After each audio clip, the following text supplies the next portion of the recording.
Podem sentar. Convido os irmãos a abrirem suas Bíblias no Evangelho de Lucas, capítulo 15. Evangelho de Lucas, capítulo 15, versos de 8 a 10. O valor de uma alma. É sobre isso que vamos refletir nesta manhã. Lucas 15, de 8 a 10. Diz assim a palavra de Deus: ou qual é a mulher que, tendo 10 dracmas, se perder uma, não acende a candeia, varre a casa e a procura diligentemente até encontrá-la? E, tendo-a achado, reúne as amigas e vizinhas, dizendo: alegrai-vos comigo, porque achei a dracma que eu tinha perdido. Eu vos afirmo que, de igual modo, há júbilo diante dos anjos de Deus por um pecador que se arrepende. Oremos. Ó Deus, continua a falar ao nosso coração nessa manhã, em nome de Jesus. Amém. Todo o capítulo 15 de Lucas trata de achados e perdidos, ou melhor, de perdidos e achados. Fala da ovelha perdida na proporção de 99 para 1. Fala da dracma perdida na proporção de 10 para 1. E fala do filho perdido na proporção de 1 para 1. É interessante como aqui Jesus Cristo vai falar do amor de Deus e de nós, pecadores, e da importância do arrependimento. Mas essa história da dracma tem realmente muito a nos ensinar. Jesus contou assim: havia uma mulher, e muito dedicada e muito trabalhadora, sabia o valor da vida e dos valores que a vida tinha.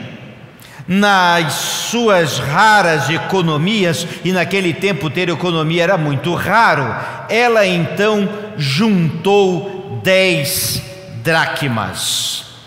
Eu as tenho aqui. É claro que isso é apenas uma cópia das dracmas daquele tempo. Eram bem pequenas, cunhadas, claro, dos dois lados. A dracma antiga ateniense era feita de prata, algumas ainda nessa época também. Bem, eram 10 moedas, que significava 1/3 de um mês de trabalho. Cada moeda dessa significava um dia de trabalho. Uma dracma. Bem, esta mulher não era rica, e nem de posses, muito menos de classe média. A ideia de uma pessoa humilde que se esforçou e trabalhou muito para ter essas suas moedas, mas de repente uma dessas moedas, apenas uma delas, cai e se perde. As casas daquele tempo eram diferentes, claro, das nossas hoje. Elas eram feitas de chão batido, por isso que uma moeda dessa, já escura com o tempo, provavelmente sumiria na poeira. Elas eram pequenas e muitas até menores do que essa ainda. A casa também era escura, não havia muitas janelas. Pelo contrário, por isso que o texto bíblico vai dizer que ela vai acender uma candeia, porque havia uma certa penumbra dentro da casa. Bem, a moeda caiu e ela sumiu. E não apenas sumiu, ela sumiu dentro de casa. Ela sabia que estava lá, ninguém havia roubado. Ela estava perdida dentro de casa. Foi um descuido, um acaso, um momento que não podia prever. Mas sabe quando nós perdemos alguma coisa de grande valor? E eu creio que todos nós já experimentamos isso. Daquele friozinho na espinha, aquela sensação de e agora? Como quem perde a chave. E perder chave. E isso é tão comum nos dias de hoje, que as empresas de tecnologia estão lançando, neste ano inclusive, várias ferramentas pequenas para você colocar na chave, para o celular localizar onde está a chave, ou a carteira, ou isso ou aquilo. Se houvesse naquele tempo, prenderia em cada uma dessas dracmas, mas não havendo, ela fez o que convinha fazer. Procurou. E procurou e procurou. A palavra bíblica é diligentemente ela procurou. Acendeu uma candeia, uma lamparina e foi no chão. Varreu a casa para tirar o excesso de poeira e distinguir ali se era possível achar e ver uma pequena moeda dessa. Era pequena a moeda, mas ela sabia o valor. Bem, depois de muito trabalho, e deve ter movido móveis, deve ter dado uma geral na casa, achou. E assim como o desespero de quem perde é grande, a alegria de quem acha é maior ainda, porque achou e viu alívio e tranquilidade, e ela ficou tão contente que foi dar a notícia para todo mundo, e juntou as amigas e disse: olha, eu havia perdido, mas achei. Jesus fala isso a respeito de um perdido, e ele termina o texto dizendo: eu afirmo que de igual modo há júbilo diante dos anjos de Deus por um pecador que se arrepende. Esse texto nos mostra, primeiro, sobre a moeda. Como eu falei, a dracma equivalia a um dia de trabalho. Inicialmente era de prata, mas muitas vezes era cunhada de bronze. A dracma, curiosamente, é a moeda antiga que mais tempo ficou em circulação. Na realidade, na Grécia moderna, antes da entrada do euro, era a dracma a moeda daquele tempo. A dracma era preciosa. Ela tinha valor, mas vejam bem, ela não tinha um grande valor, mas ela tinha algum valor.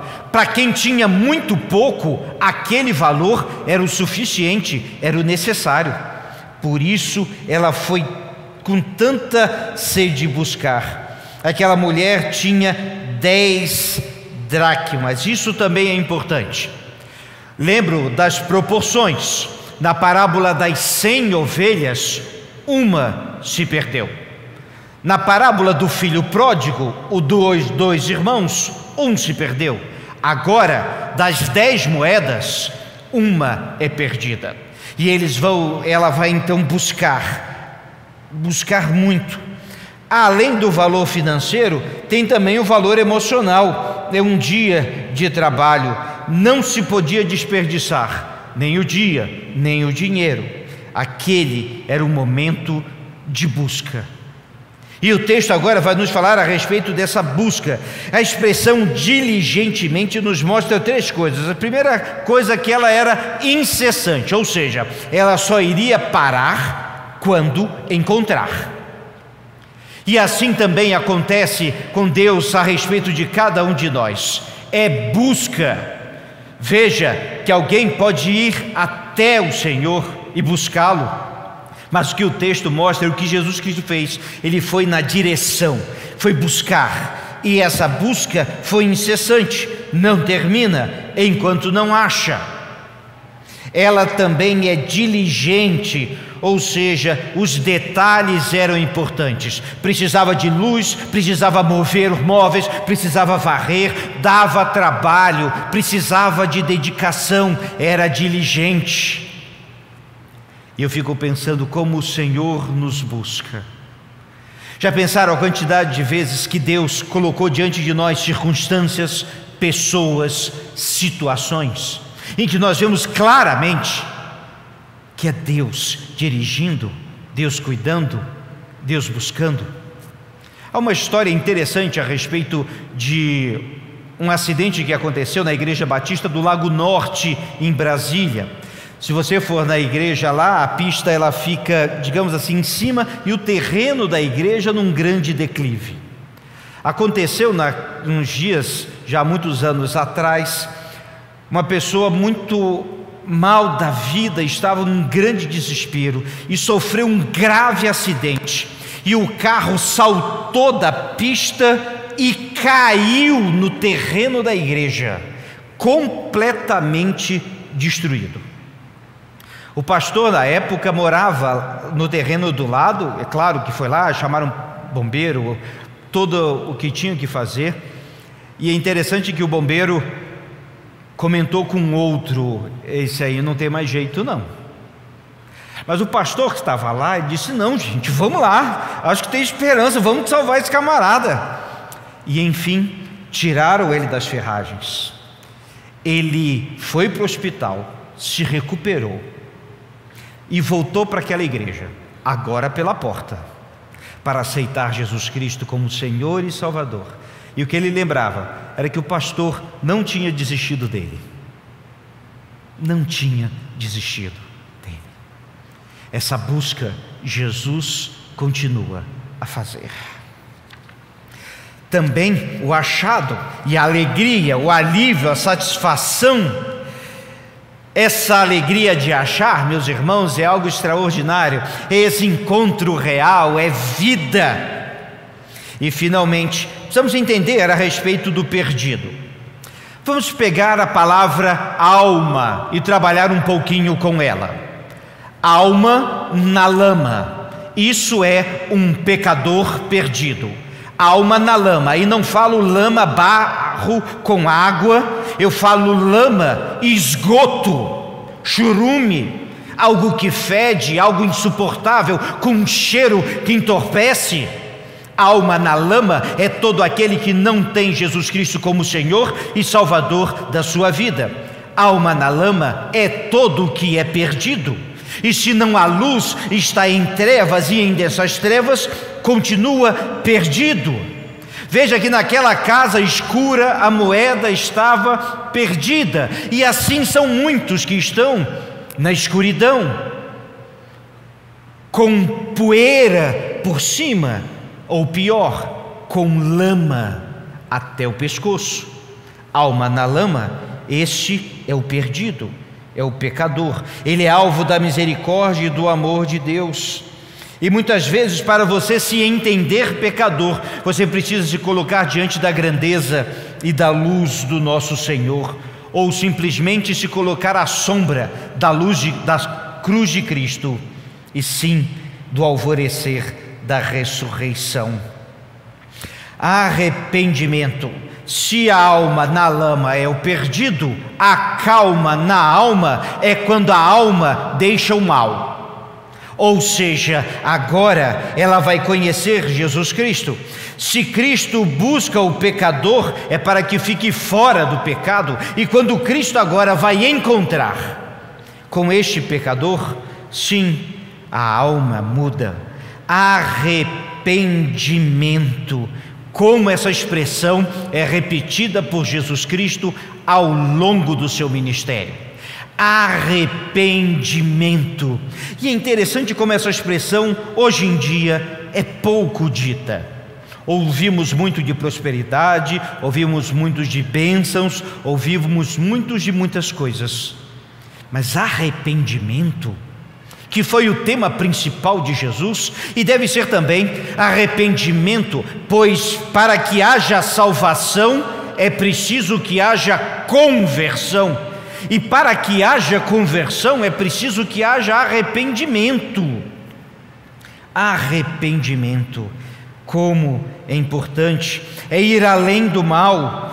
Jesus veio para dar o perdão aos nossos pecados, para dar direção para a nossa vida e para dar a vitória final. Arrependimento que precisamos no dia de hoje. Arrependei-vos, foi a mensagem que Jesus Cristo pregou, e ela precisa ser pregada também.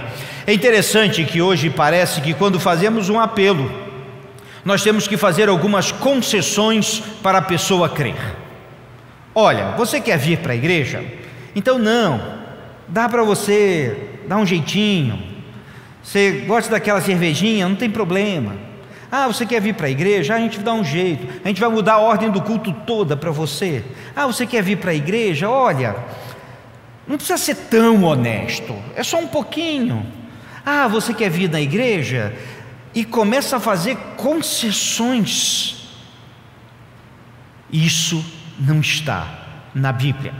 O que diz a palavra de Deus é arrependei-vos, e arrependei-vos, diga, dê jeito na sua vida, siga o Evangelho, seja íntegro e honesto, seja santo ao Senhor, fuja da iniquidade, fuja do pecado e da aparência do mal, inclusive. Ser arrependido significa participar da igreja, ser fiel dizimista, estar no dia a dia da vida da igreja.